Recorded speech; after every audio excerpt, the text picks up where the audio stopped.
State Capture Inquiry report has been described as a victory against corruption in government and state-owned entities. Those already cited in the first of three parts include ex-President Jacob Zuma, former SARS Boss Tom Moyane, and ex-SAA boss Dudu Myeni. Senior investigative journalist at Corruption Watch, Moepeng Talane, joins us now. A very good morning to you, ma'am, and thank you very much for availing yourself. Let's take a look at SOEs and maybe start with SAA. Your interpretation in terms of what the report covers with that. Thank you so much, Dudu, and good morning to your viewers. Yes, I think I have to agree with the sentiments that the issue of capture and the phase that we went through as a country should not be regarded as having been over. There's a lot to recover and to fix about our country's state-owned enterprises, and SAA is one such. I don't know if you saw in the report that it was quite damning, really, the issues that the report cites in terms of the leadership of Dudu Myeni, and the abuse that they apparently had over members of the executive within the SAA portfolio of companies. So yes, it's been quite an interesting read, the findings and the recommendations too.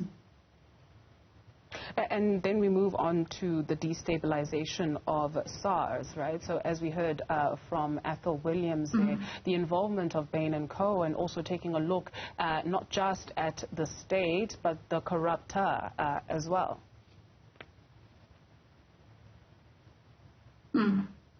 That being the private company, Bain & Company South Africa. Indeed. Yes, it's fascinating, the details that came with the testimony of Mr.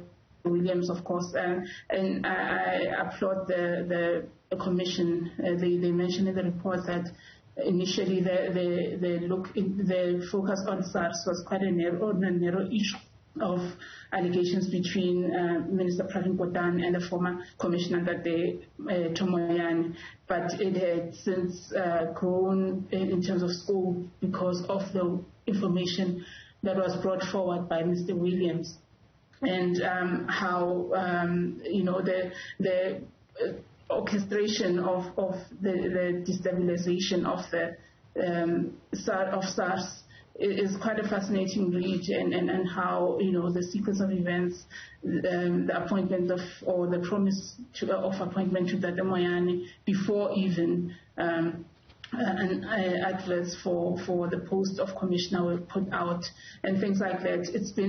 And the testimonies, of course, of all the former officials of SARS who came in to corroborate each other's versions and speak about the inner issues, the internal issues that went on during the term of Dudu Myeni, and of course, again, the recommendations as to what should be done with about companies like Bain and about officials who helped put the capture wheels in motion. It's quite encouraging. Also, Moepeng Talane is the senior investigative journalist at Corruption Watch. Thank you very much, ma'am, for your thoughts on this morning.